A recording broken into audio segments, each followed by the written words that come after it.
انا جيكا عندي 18 سنة، وفي 3 شهور ونص بس عرفت اجيب اكتر من 10 كلاينتس. منهم كلاينتس مثلا لسه الشهر اللي فات عامل 500 الف جنيه في 11 يوم. في كلاينت قفلنا الشهر بمليون ومتين الف جنيه. كل ده وانا بقالي 3 شهور ونص بس. انا صرفت اكتر من 50 الف جنيه في منتورشيبس وكونسلتيشنز.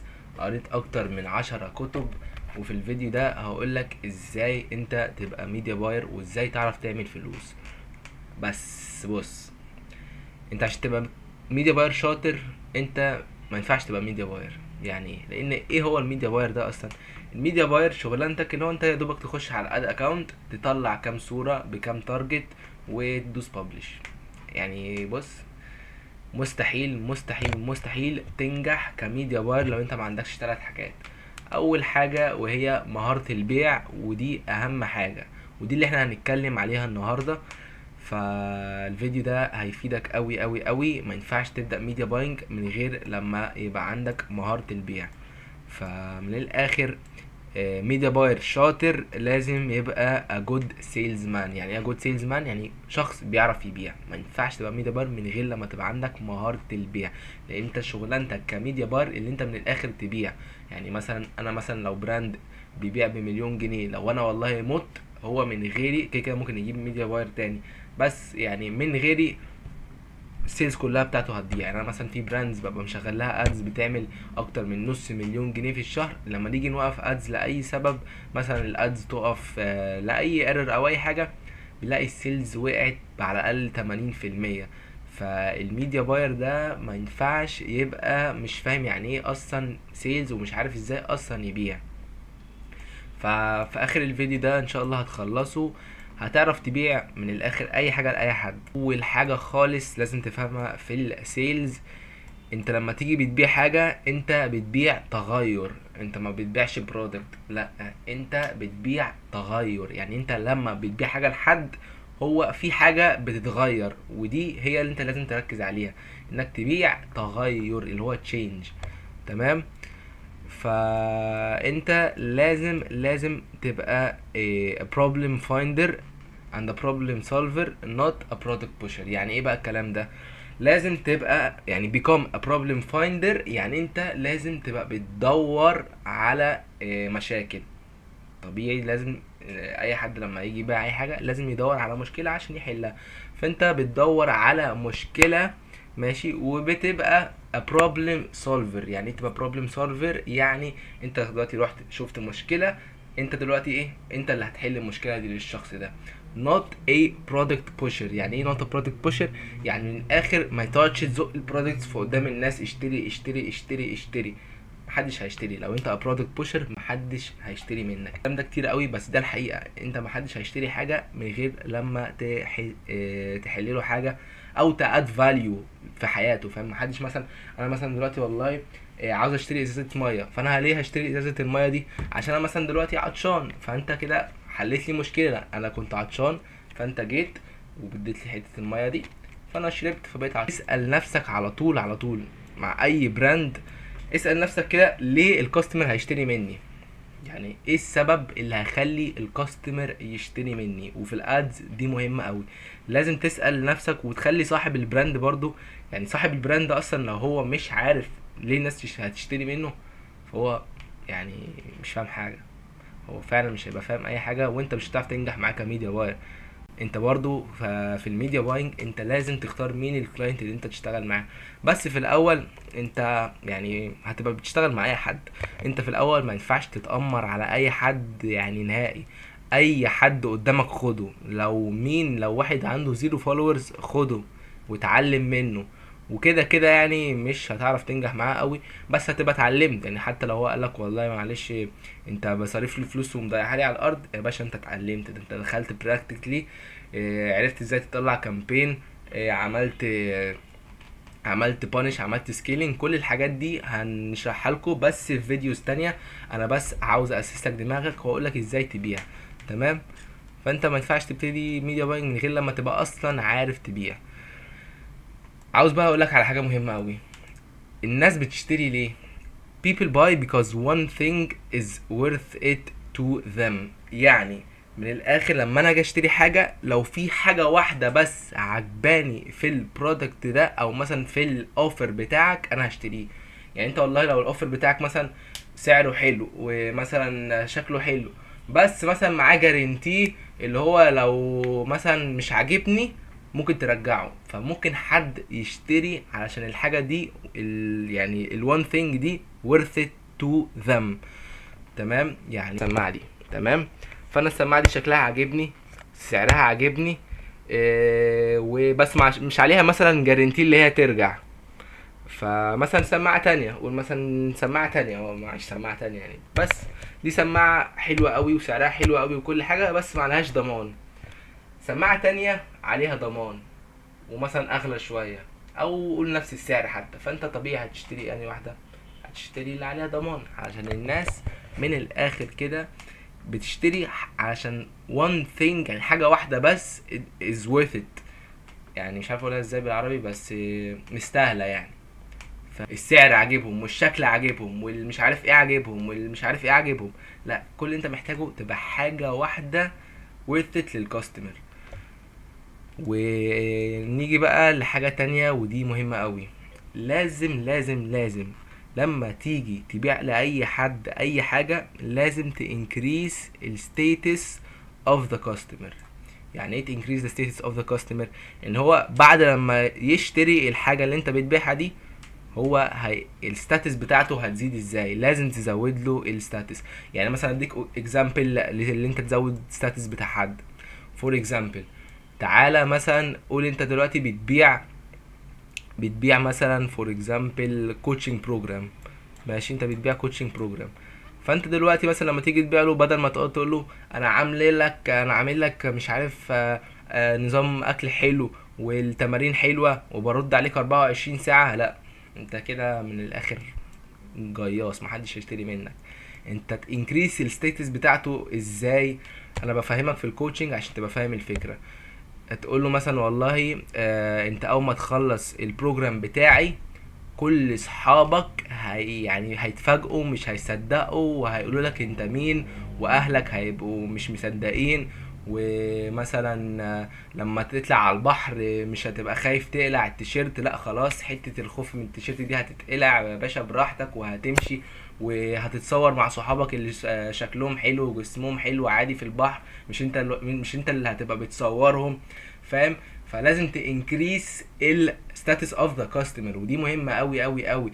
يعني مثلا فور اكزامبل في اللبس انت ممكن تانكريس ستاتس اوف ذا كاستمر ازاي؟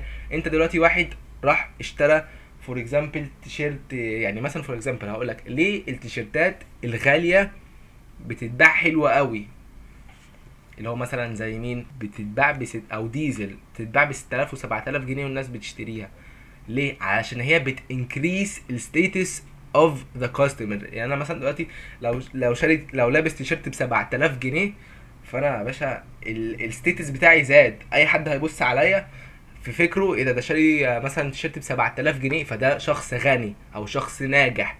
فانت لازم تنكريس الستيتس اوف الكاستمر اللي انت هتبيع له، فاهم الفكره؟ فدي مهمه قوي قوي قوي. وكل حاجه انا بقولها بالانجلش هترجمها للعربي فما تخافوش. ونصيحه مني، لو انت ما بتعرفش تتكلم انجلش ويعني ما بتفهمش انجلش قوي، الانجليش مهم قوي قوي قوي قوي. انت مش هتنجح كميديا باير بصراحه، انا اكلمك بصراحه.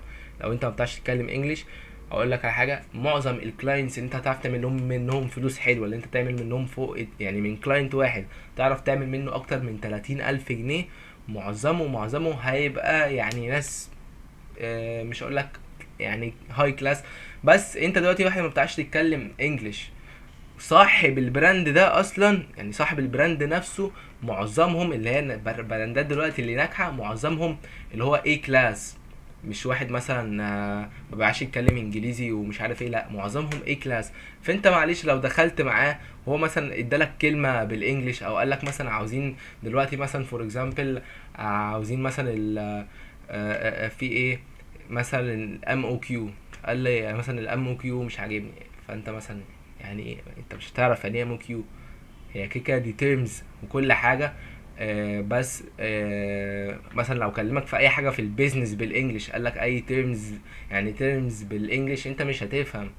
فانت يعتبر لو انت بتعرفش تتكلم انجليزي، او حتى لو بتتكلم انجليزي اللي هو كده كده، يعني مش هتعرف تنجح كميديا باير وتبقى ميديا باير اللي هو بقى يعرف يعمل فلوس محترمة في الشهر.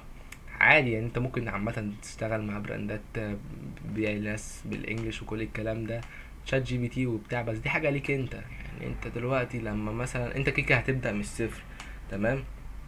ف ليه ما تبداهاش صح؟ يعني انت لو هتبدا من الصفر، وبص ما تضحكش على نفسك، هي مش هتاخدك اقل من سنه سنتين عشان تبتدي تعمل فلوس محترمه، واللي هو مثلا خلاص انت مش محتاج تشتغل اي حاجه بره ومعتمد على نفسك. على الاقل على الاقل ادي نفسك سنتين تلاتة، هي مش هتيجي قبل كده. فما تقعدش تحاول، مش شرط ان انا عملت حاجه في 3 شهور يبقى انت بتعرف تعملها في 3 شهور. انا خلي بالك ما عملتش حاجه في 3 شهور، انا قعدت سنه قبليها عمال بحاول اجرب في حاجات لحد لما وصلت للميديا باينج. وبعديها اول ما وصلت للميديا باينج 3 شهور نجحت. بس انا ما نجحتش برضه، انا ما بقولش على نفسي ناجح، بس اللي هو الدنيا بدأت تمشي وبدأت اعمل فلوس محترمة منها. ف في اوردرات دلوقتي عمالة بتيجي عشان الساعة 12، فالدنيا بعد الساعة 12 السيلز بتبقى حلوة، مش عارف ليه، يعني كل الناس بتبقى صاحية وكده. فتعالوا نكمل بقى. اهم حاجة think of all the things that might enhance the value of your offer so much that would be stupid to say no. يعني ايه بقى؟ فكر في كل الحاجات اللي ممكن تحسن الفاليو بتاع الاوفر بتاعك، اللي هيخلي اي حد يقول لا غبي من الاخر. فاهم؟ دي الترجمه بتاعت دي. عشان كده برضو بكلمك بقول لك اتعلم انجليش، علشان مثلا كل المصادر المحترمه، كل المصادر المحترمه اللي انت ممكن تتعلم منها بالانجليش. يعني انا اتعلمت كل حاجه بالانجليش، فاهم؟ علشان كده عرفت اتطور في وقت قصير. كل الكتب اللي انا بقراها بالانجليش فيها معلومات مش طبيعيه، فيها بجد يعني نوليدج. ناس مثلا بقالها 70 سنه في مجال الماركتينج، وعنده شركات بمليارات مليارات. فانت انت مضيع على نفسك بصراحة، يعني فرص كبيرة قوي قوي قوي. وجيت مثلا عاوز تكسباند شغلك، تشتغل مع براندات من بره. افرض لو يا عم ربنا نجحك في مصر، والله لقيت مثلا واحد من الخليج بيكلمك، او واحد مثلا من امريكا بيكلمك، اوروبا عاوز تتوسع. فيعني لازم الانجليش ده اساسي، ده اساسي. نكمل بقى. لازم تفكر يعني كل الحاجات that might enhance the value of your offer. يعني ايه؟ يعني كل الحاجات اللي ممكن تحسن الاوفر بتاعك. انت مثلا لو الاوفر بتاعك مثلا 7/10، فكر في كل الحاجات اللي هتخليه 10/10، اللي هو مثلا اللي قدامك يبقى متخلف اللي هو يقول لا. ماشي؟ دي برضو مهمة قوي قوي قوي.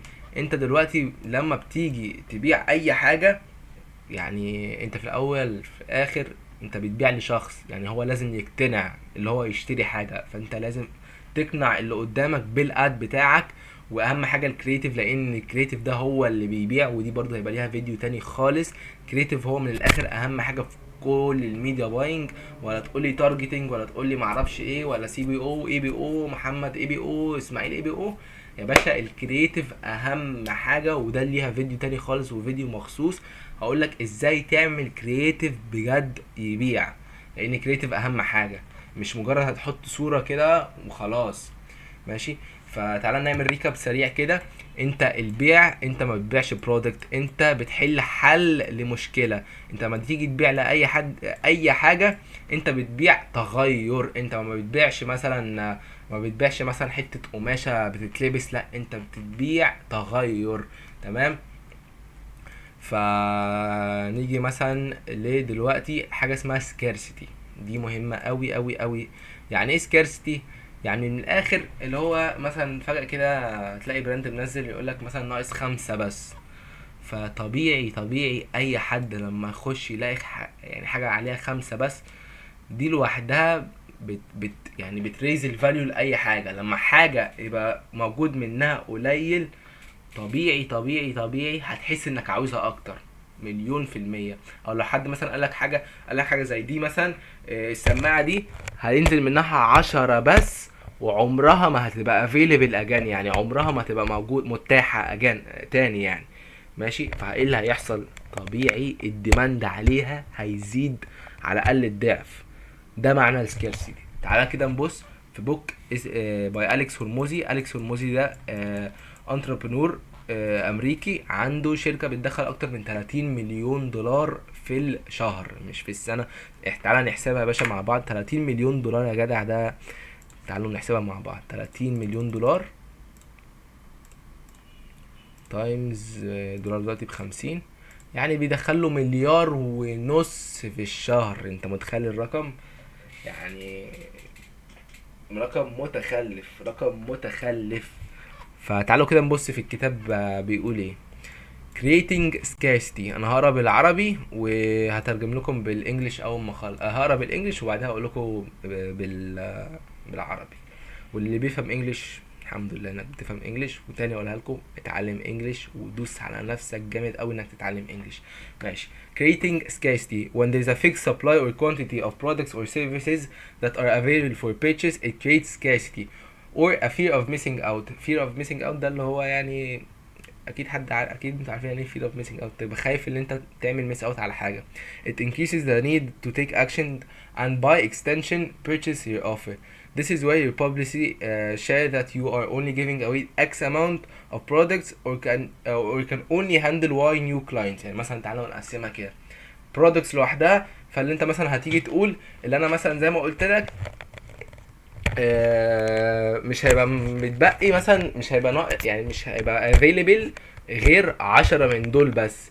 في سيرفيس، لو انت مثلا بتبيع سيرفيس او في حالتنا اللي هي الميديا باينج، فانت دلوقتي تقول والله لو انت مثلا دلوقتي بتكلم واحد عاوز تعمل له ساين، او خلاص انت اخدت منته فعاوز تكلمه، فتقول له يا باشا والله انا دلوقتي مش ناقص غير مكانين بس، يعني في 2 سبوتس بس افيلبل، مش عارف امسك اكتر من كده.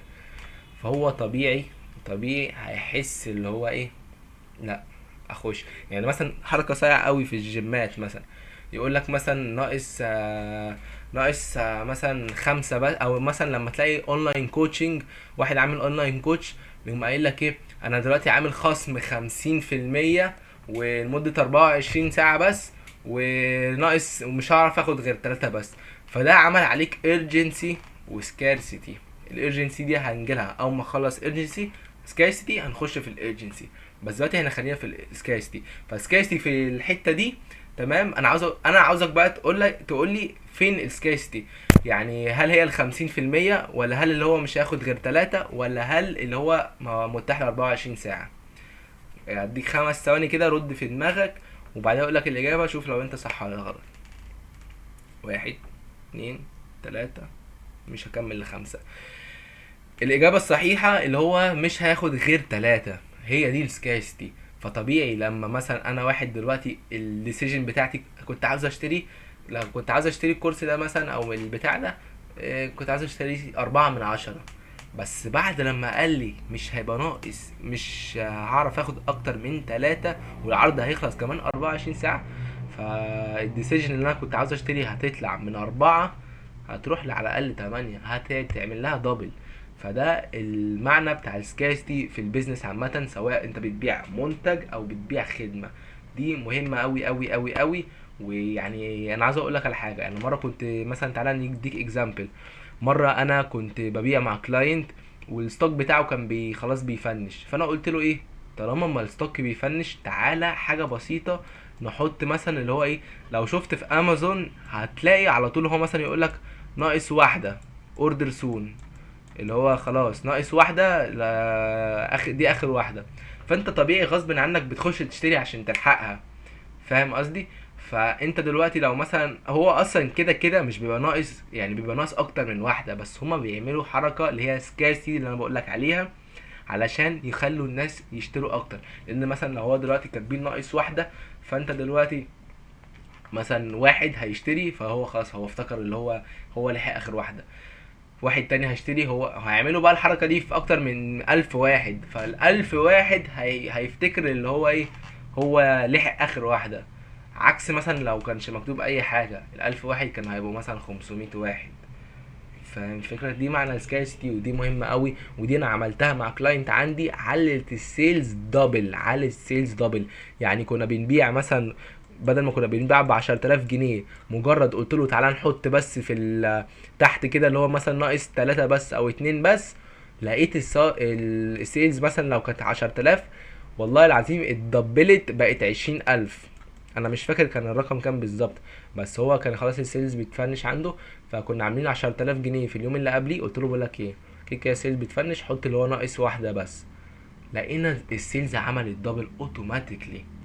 فدي مهمه قوي. تعالوا بقى نكمل.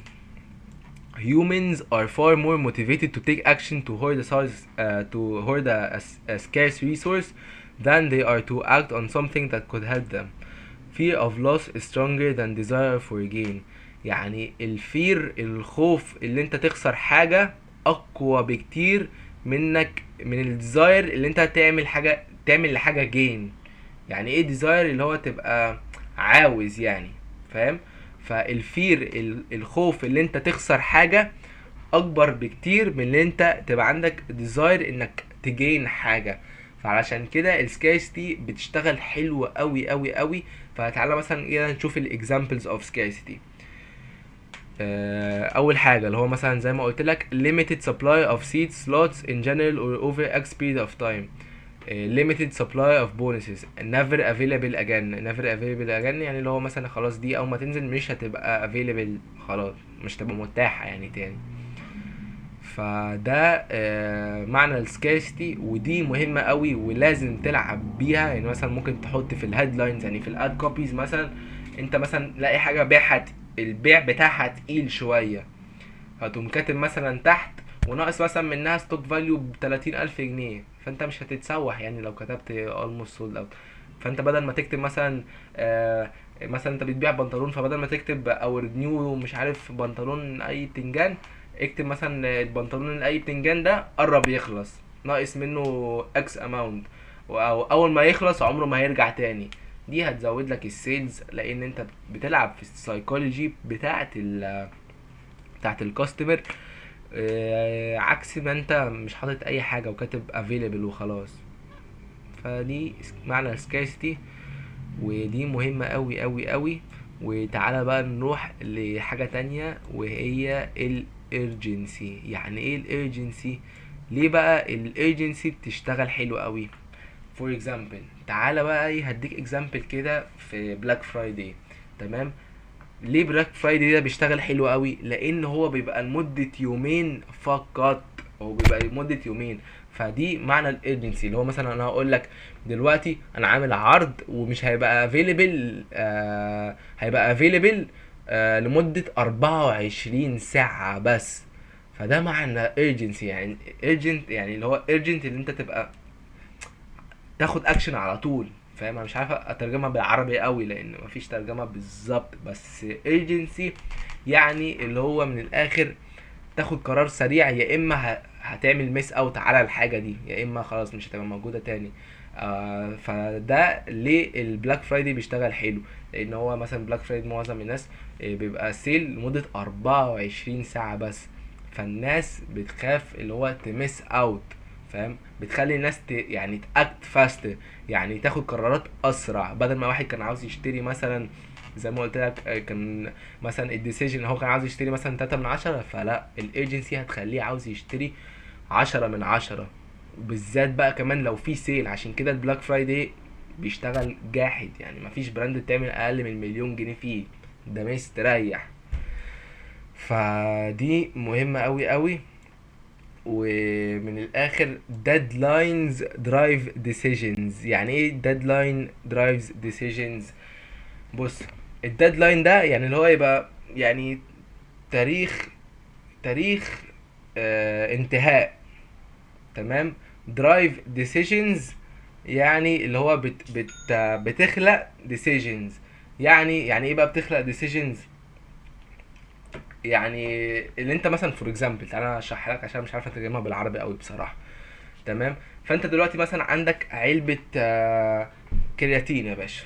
احنا دلوقتي عندنا علبه الكرياتين دي، فالديدلاين بتاعها اللي هو هتخلص مثلا كمان 3 ايام، مينفعش تاخد كتير. بس قول مثلا دي كانت علبه صلصه يا عم، سيبك من هي كرياتين، دي كانت علبه صلصه وهتخلص كمان 3 ايام. فانت على قد ما تقدر هتحاول تعمل ايه؟ هتحاول تستعمل في ال3 ايام دول الصلصه دي في اي حاجه، هتحاول تخلصها لان انت عندك ديدلاين.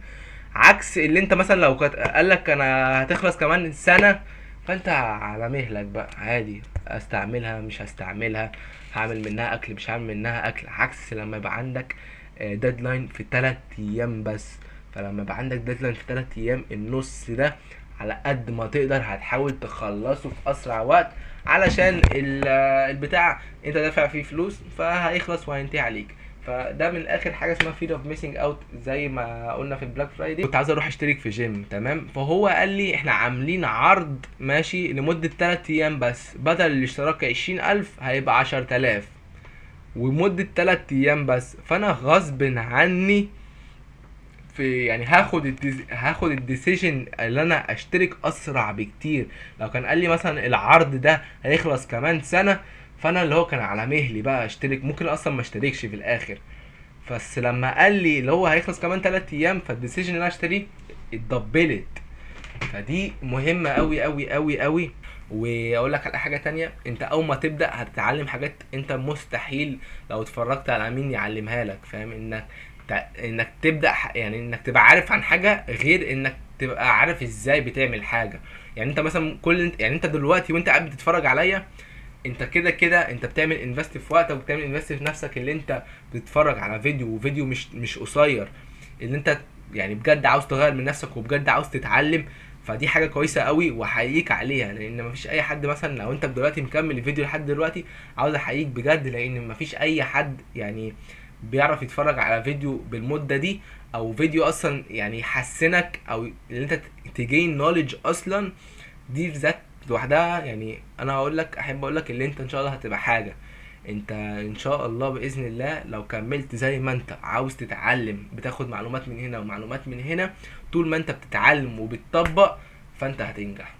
وصدقني صدقني والله النجاح ده، انت بص، هي شجره انت بتقعد تزرعها كل يوم كل يوم كل يوم كل يوم لمدة سنين، وفي سنة كده فجأة في سنة هتلاقيها فرقعت.